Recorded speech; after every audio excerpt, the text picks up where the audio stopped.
Let's go. We just gotta go hard. I go the hardest. I bring the pain. Not what you used to. It's all part of the game. Yo guys, welcome back to episode 4 of Finding the One, where I'm on the hunt for the perfect e-bike suited to me and my riding style. So in this episode, we're going to be taking a dive back and looking at all 3 bikes that I've ridden so far, which include the Marin Alpine Trail E2, Cruz Heckler MX, and the Pivot Shuttle AM. At the end of this video, I'll be choosing my favourite bike out of all 3 bikes, so stick around to see the outcome. So let's kick things off with the Marin Alpine Trail E2. The Alpine Trail E2 is a mullet, 160mm on the front, 115mm on the rear, runs the Shimano EP801 motor, which delivers 200 watts and 85 Newton meters of torque. It has a 630 watt battery, so plenty of capacity to be able to get up the hills and smash out the lap. The Marin Alpine Trail E2 comes in at £5,995. Things that I liked about the bike, I really like the display unit on the Marin and the new Shimano EP801. It gives you lots of different readings and you can customise the settings to your preference. It's just like having a Garmin attached to your bike, so it's nice and easy to use and easy to read. The bike climbed and descended really well. It grips superbly with having that extra weight. And one great thing about all e-bikes is they are all weighted in the right areas, which is around the bottom bracket area, giving you plenty of traction and plenty of grip.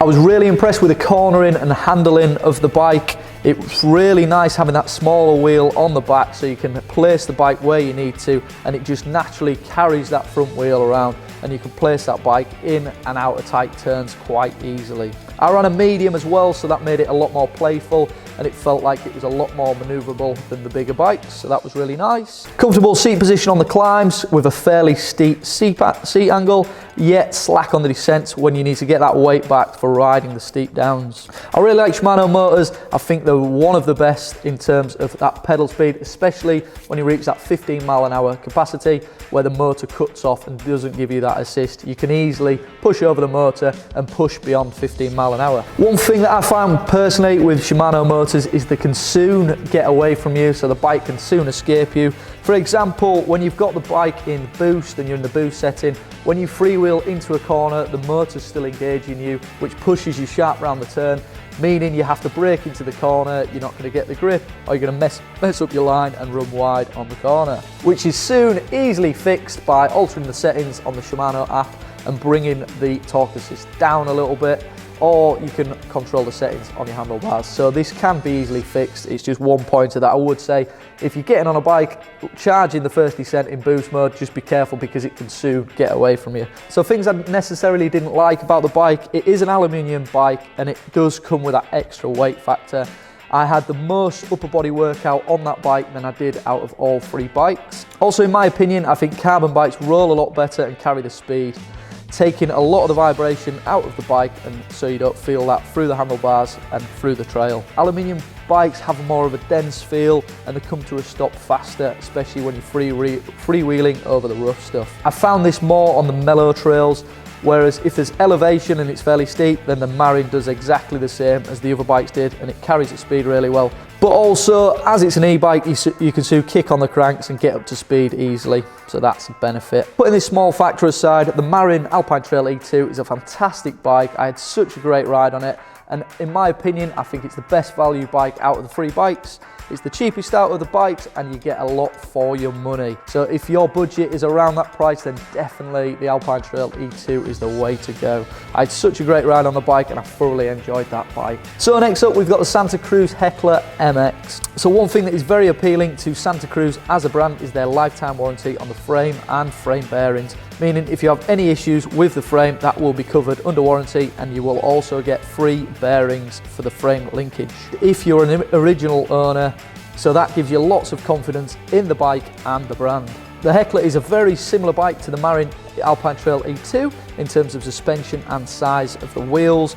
It's a mullet and it's 160mm up front and 160 on the rear, equipped with the Shimano EP8 motor, which delivers 85 Newton meters of torque and comes with a 720 watt battery, so it's got more get up and go than the Marin has. Riding was a CS build, which if you buy it off the shelf, it comes in at £7,499. However, this bike had a few tasty upgrades, bringing the total to just over 10,000 pounds. So the Heckler that I rode was a large. For size wise, I'm 5'11", and that did feel very comfortable. It just felt like I had a lot more room to be able to maneuver my way around that top tube and push in and lean and adapt my weight to the position where I needed to weight. If I needed to weight the front, I weighted the rear. So I felt like I had more control on the Heckler being a bigger bike than I did on the Marin. So for sizing, as I'm looking forward, I'm going to be choosing a large if I'm looking at Santa Cruz or Marin. One thing with longer wheelbases, it just means you've got more stability on the rough stuff in that straight line speed. But one thing that it is harder to do is if you need to pop it onto the back wheel, there's more leverage to get it on the back wheel. So you've just got to put more emphasis on compression to get that front wheel off the ground. Things I liked about the bike, I really like the ride feel of the bike. It's smooth and efficient. It was lively and very planted. Lower link driven suspension platform, so very planted and very stable through the rough trails. Once again, the bike climbed and descended really well. It grips superbly due to having that extra weight planted around the bottom bracket area. So it really did hug the ground on the route. It cornered really well. It cornered quite similar to the Marin, also being a mullet. So it's just got a smaller wheel on the back so you can really slap it into the turns and maneuver that back end where you need to. The Heckler did carry its speed a lot better due to it being carbon, and it soaked up the roots and rocks a lot better. You get a lot better ride feel on a carbon bike than you do the aluminium, as mentioned previously in the video. On the rough tech, it handled really well on the way down. I really like to just, on the steeper trails, just sit back and let that back end do its thing, and slapping into the ground and into the turns and getting that grip when needed. As mentioned, I'm a big fan of Shimano motors. I think once you get above that 15 mile an hour and you need to push on, the Santa Cruz was a lot better than the Marin and a lot easier to sprint than the Marin, or if you turn the motors off as well, the Santa Cruz did pedal a lot better than the Marin did. The Santa Cruz Heckler rides very similar to the Bronson MX analog bike, which is very good, giving you a similar ride experience on the descents. Santa Cruz really focus on the handling of the bike as opposed to how it gets to the top of the climb, because once again, with having that motor, you can strap that motor to any bike and it'll get you to the top and you'll be smiling and have energy for the descents, whereas Santa Cruz purely focus on performance on that bike.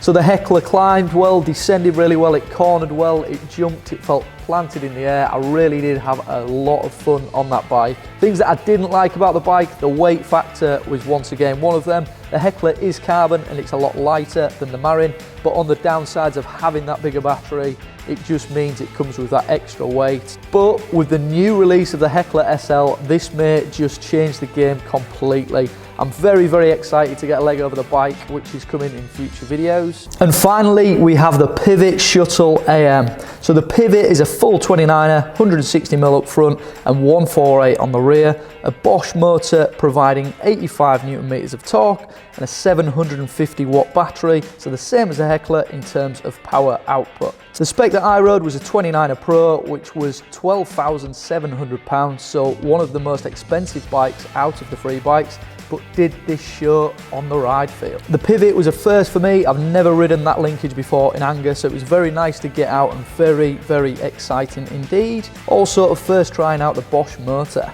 I love the adjustability on the Pivot. It can either be ran as a full 29er or simply by adjusting the flip chip.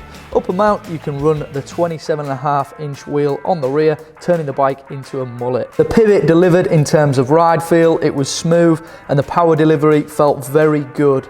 The Bosch motor felt less snappy than the Shimano motor. It was smooth and very efficient. The battery capacity in all three bikes was all good and more than I needed for myself. However, if you're looking to be out there all day and you want to get the best out of the bikes and not have that battery anxiety and worry about running out of battery, then you definitely need to be looking for a 750 watt battery or more to get the best out of the range. But as mentioned, for me, my main purpose is using the bike as a shuttle bus, so I could get away with a smaller battery. Things that I like about the bike performance: felt very light underneath me.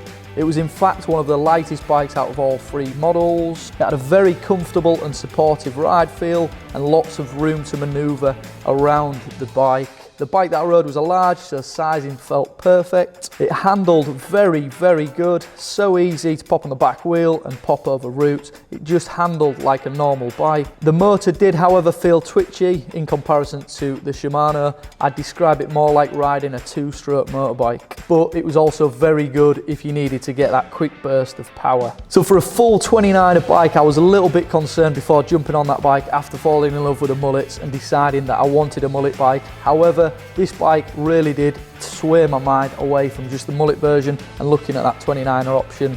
It cornered really well, it gripped the ground, and it handles really well in that straight line speed. Downside to the bike, it could have been lighter, which is another reason that I'm really excited to try out the Shuttle SL. So that is the lightweight bike. I could happily ride that bike as a full 29er, but I'm very interested to see how that bike rides as a mullet. So we have got that bike coming back to us, so I can swap the wheel size out and then really dial that bike in and get used to it properly. The bike felt really easy to push over that 15 mile an hour speed bracket, and it carried its speed really well. As mentioned, for me, it was a first riding a Pivot, so like anything that's new, it always is going to feel good. So the outcome, which bike did I like the most? So I could be biased, we're a Santa Cruz specialist store and we specialise in Marin bikes as well. So I could be biased and say one of those bikes, but this channel is completely separate and very genuine. So I'm going to give my honest opinion on any bike that I ride on the channel. The price tag on the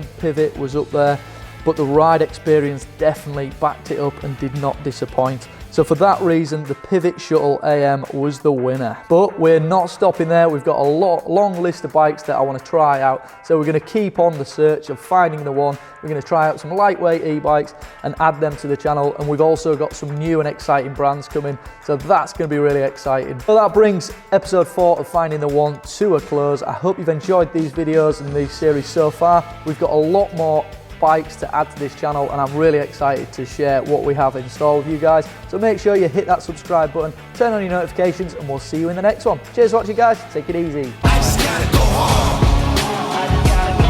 Go hard. Yeah, oh yeah, the beat's back. Adrenaline pumping through my veins.